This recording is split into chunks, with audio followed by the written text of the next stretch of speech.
Right.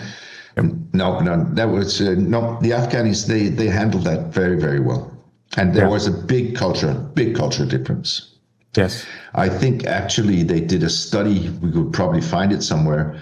I think it was 500 patients from England and 500 patients from Pakistan, where they looked at emergence phenomena after ketamine. And there was a major difference using the objective criteria that they were using for that study. Yeah. But this is sedation. And when you use esketamine, then it's half dose, right? As I was saying before. Then it's 0.5 milligram per kilo induction dose. Just as a rule of thumb, you induce the patient, and then you look for the battlefield stare, and then the nystagmus. Yep. And if he doesn't really reach that stage, then you bump him half dose again. Okay. As we know with esketamine and normal ketamine, there's a very, very high tolerance for side effects or overdosing. You can hardly overdose.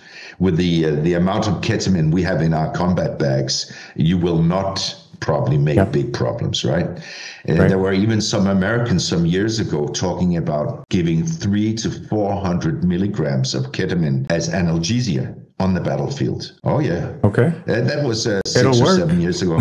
It'll really work. And you've got a very sedated patient for your helicopter transport, right? Yeah. So, but that was one of the suggestions, but we don't do that anymore. Battlefield analgesia. Well, that's very interesting because back in 2009, I was working the British Field Hospital in Camp Bastion as an anaesthetist, flying with the Royal Air Force, doing medical emergency response team work, going out with the helicopters, picking them up. We were co-located with Dusseldorf, which was also in Camp Bastion, and they were using morphine as battlefield analgesia. So what was more natural? We were using ketamine, they were using morphine.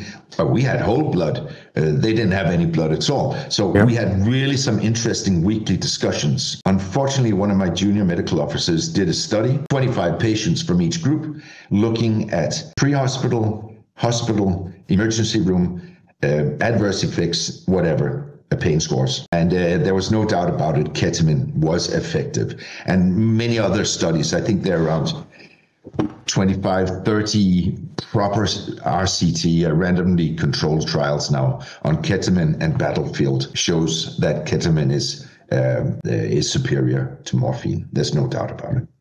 Yeah, it definitely works very well.